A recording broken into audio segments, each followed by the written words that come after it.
Bene, sta terminando la legna tagliata. Oggi mi accingo a tagliarne un po'. Ecco, vi faccio vedere.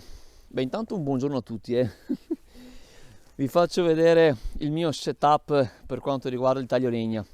Beh, la prima cosa importante sono le calzature. Io utilizzo questi scarponcini qua antinfortunistica, quindi con la punta in ferro. Dovesse cadermi sul piede uno di questi tronchi non è sicuramente piacevole. Poi sempre per quanto riguarda il vestiario, ecco, ho recuperato queste ghette di mio padre, le ho modificate, ecco, erano per ghiacciaio, le ho modificate in quanto lacci e laccetti li ho tolti perché le adopero solo per fare questa operazione qua, ecco, sostanzialmente. A cosa mi servono le ghette? Beh, sostanzialmente quando vado a tagliare la legna con la motosega, succedeva spesso e volentieri che la sega si infilavano magari tra la scarpa e il pantalone, insomma, morale della favola, entravano nei calzini e non era per niente piacevole, soprattutto poi dopo per toglierli era un lavoraccio. Quindi mi sono adoperato per appunto modificare queste ghette. Sono pratiche perché vanno messe sopra il pantalone, tra la scarpa e il pantalone c'è un velcro, quindi l'operazione è praticamente istantanea. Ecco qua, spero si veda nel video. Tutto qua, ecco, in modo tale che la segatura vada via e non vada a infilarsi lì. Una volta che si è terminato vado a toglierle e tanti saluti. Va bene, poi dato che siamo in gennaio, personalmente vado a mettermi anche un paracollo. Questo è per la moto, per uso motociclistico, ecco, ma va benissimo anche per fare queste operazioni qua. Sembra un po' il gobbo di Notre Dame, ma non è importante. L'importante è che appunto non vadano spifferi nel collo e quant'altro, e questo è tutto. Berretto di lana o simillana che sia, buone voi. Ecco qua, e dopodiché adesso vi faccio vedere invece un accessorio assolutamente indispensabile che mi hanno consigliato molti anni or sono qui in Romania. Vado a prenderlo. Ecco qua, questo accessorio l'ho comprato al mercato molti anni fa, al mercato locale, ecco. Ce l'hanno tutti quanti i contadini, diciamo, ecco, tutte quelle persone che fanno lavori pesanti. È una protezione appunto per la schiena. Non mi ricordo il nome esatto in rumeno, mi adopererò per farvelo sapere quanto prima. Comunque sostanzialmente è fatto in cuoio, ecco, quelli di maggior pregio è pelle vera, va bene. Ha un design che è sostanzialmente uguale per tutti, ma la cosa importante è che appunto va a salvarti la schiena. Ho fatto delle prove a suo tempo e averlo o no fa veramente la differenza. Questo perché adesso vi farò vedere, andrò a sollevare da solo, perché l'operazione di taglio legna io la faccio da solo, non ho nessuno che mi aiuta, ok? Alzare questi pezzi di legno da 1 metro e di faggio, ecco, sicuramente siamo dai 25-30 kg in su a pezzo, quindi per la schiena, diciamo, è doveroso avere questa protezione. Andiamo a metterla, che è molto semplice, ok? Va sostanzialmente messa così. È curioso che questa fascia in cuoio non è elastica, quindi ero molto dubbioso all'inizio quando l'ho comprata e ho cominciato ad usarla, ecco, per il semplice fatto che va regolata alla buona per la propria misura, ecco, ma invece si è rivelata fondamentale, ecco. Quindi sostanzialmente quando vado a fare lo sforzo di alzare questi tronchi, ecco, mi dà un grande aiuto, ecco. Bene, poi altra cosa importante che mi sono fatto a suo tempo, anzi mi devo rispogliare, sempre per un discorso di segatura, freddo e quant'altro, ho recuperato da due calzini che dovevo appunto buttare, ho tagliato la parte dove c'era il piede e sostanzialmente mi sono fatto 2 maniche, adesso mi devo rispogliare ma non importa, ecco qua, ho fatto 2 maniche aggiuntive, ecco qui, le vado a mettere sopra la maglia, una, opla, e una, 2.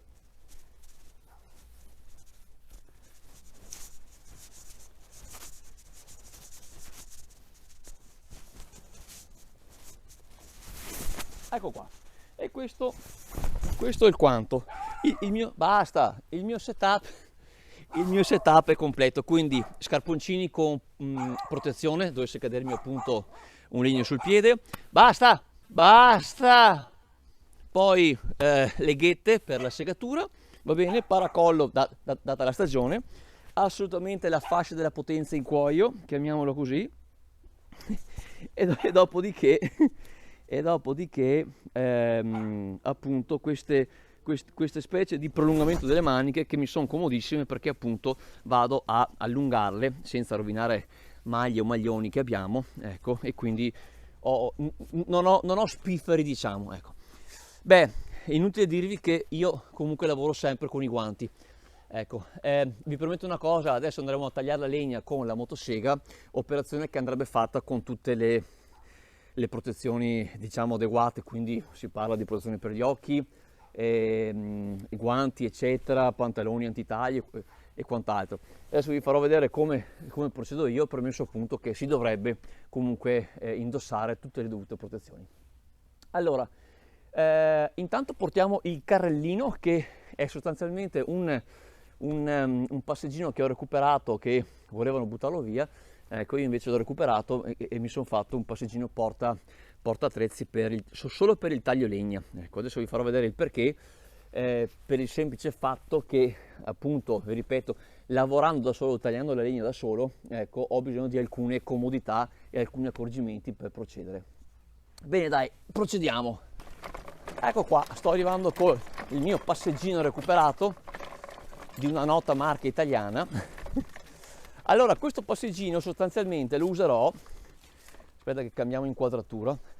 Allora, in buona sostanza, questo passeggino, che comunque lo utilizzo anche in estate per prendere le orticole o portarmi attrezzini vari, ma per il taglio linee lo utilizzo per tenermi a portata di mano sempre la miscela, va bene, al 2%, il carico olio, va bene, cuffie di protezione appunto per le orecchie e quant'altro, e poi attrezzini vari per appunto tirare la catena o meno.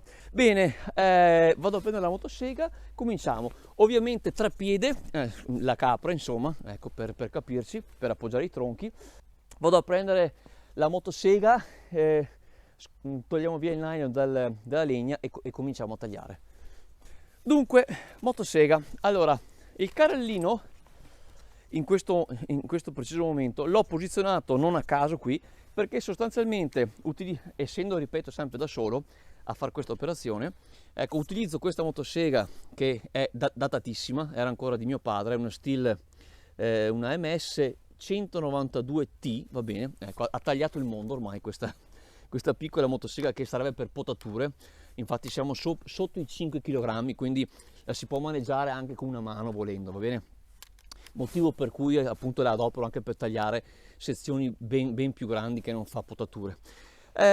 Sostanzialmente il carrellino l'ho posizionato qui per il semplice fatto che quando vado a tagliarmi il tronco, ok, se devo spostarlo in avanti ho comunque già pronto il supporto per appunto la motosega.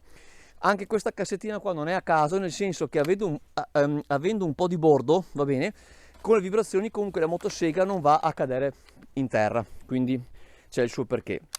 Basta, intanto andiamo a scaldare la motosega, quindi facciamo il classico cicchetto, un paio di volte, 3, l'aria, va bene, qua facciamo on e andiamo ad accenderla. Togliamo via subito l'aria.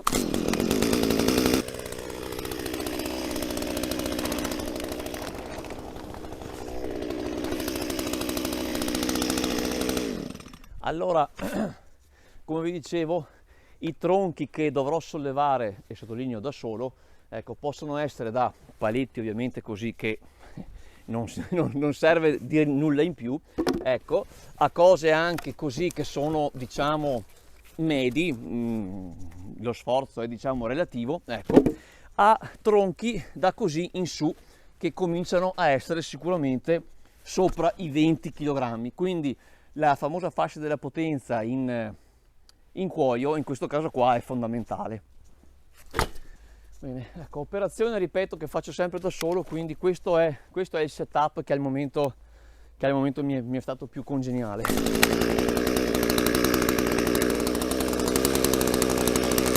Una cosa importante che volevo dirvi, al fine di evitare di farsi male, quindi diciamo i classici rimbalzi di lama che mi sono capitati, ecco, oppure appunto, insomma, la motosega è un attrezzo molto pericoloso, non c'è mai da scherzare. Ecco, io vado bene perché sono mancino, quindi mano sinistra va bene, e la motosega appunto sembra fatta per me, nel senso che è disegnata sembra per i mancini, ma anche se non è così. Comunque io vado bene perché sostanzialmente mi tengo sempre all'esterno della lama, va bene, in modo tale che non possa venirmi addosso, o almeno ci proviamo, stando sempre con la massima attenzione, ecco, e quindi io taglio sempre così, quindi non ho mai la lama che può andarmi sul viso o comunque sul corpo. Massima attenzione anche ovviamente per quanto riguarda le ginocchia e le gambe, quindi sono sempre, diciamo, fuori asse da quello che può essere il movimento della lama. Dopodiché l'imprevisto può sempre esserci, quindi ripeto, sempre massima attenzione. Andiamo.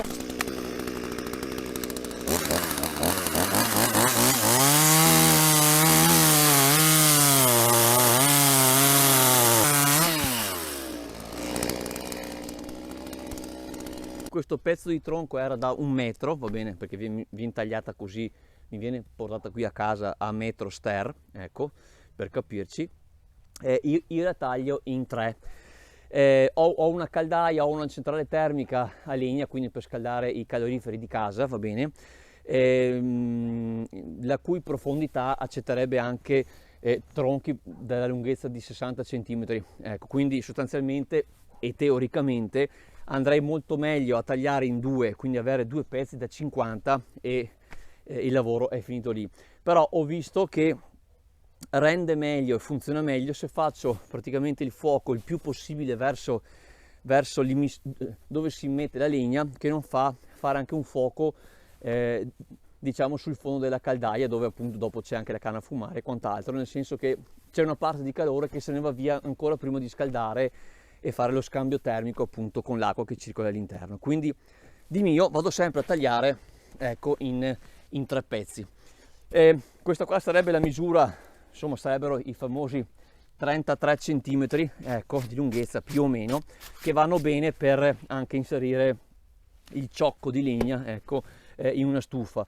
Qui ho visto che alcuni vanno addirittura a tagliare in 4 pezzi, quindi vanno a farsi i famosi 25 cm, in quanto ho visto che qualche stufa è stata fatta con una profondità molto esigua, quindi diciamo che vanno a farsi appunto i tagli in 4 pezzi per farci stare dentro all'interno della stufa il ciocco di legna. Non è il mio caso perché ho spazio in abbondanza e quindi va ben così.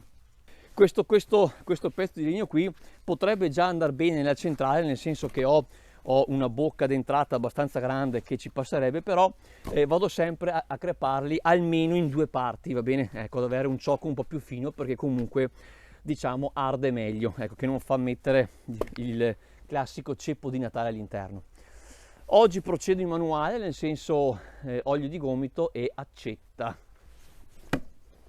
So che questo video lo vedrà più di un mio amico in Italia che mi ha chiesto spesso e volentieri ma il taglio legna, o comunque sia, madonna che lavoraccio, scaldare la casa a legna, che devi sempre l'operazione è questa qua.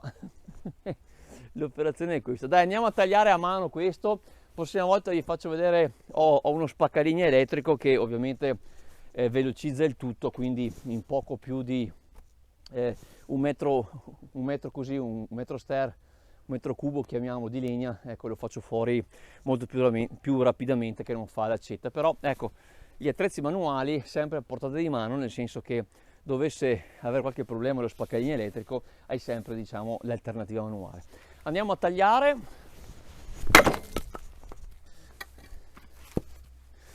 Dai, andiamo a tagliare. ecco, sostanzialmente questi ciocchi qua mi vanno benissimo, nel senso ho una misura media per far partire il fuoco quando alla mattina appunto accendo il tutto, e anche pezzi così vanno benissimo per ardere. Dai, andiamo a metterli in centrale, che devo anche caricare per tenere la casa calda. Andiamo. Ecco, vedete quello che vi dicevo è che appunto vado a mettere il ciocco di legna di dimensioni non enormi, per il semplice fatto che appunto va a ardere molto meglio così. Bene, il video termina qui, spero vi sia stato utile, che sia stato anche un po' divertente, ecco, emozionante non credo. Dai, la cosa importante è, voglio sottolineare le protezioni, cioè massima attenzione, perché la motosega veramente è un attimo farsi male. Ecco, e niente, dai, adesso continuo, devo tagliare questi 2 metri qui per sera, e dopodiché si va avanti, dai. Ciao a tutti, alla prossima!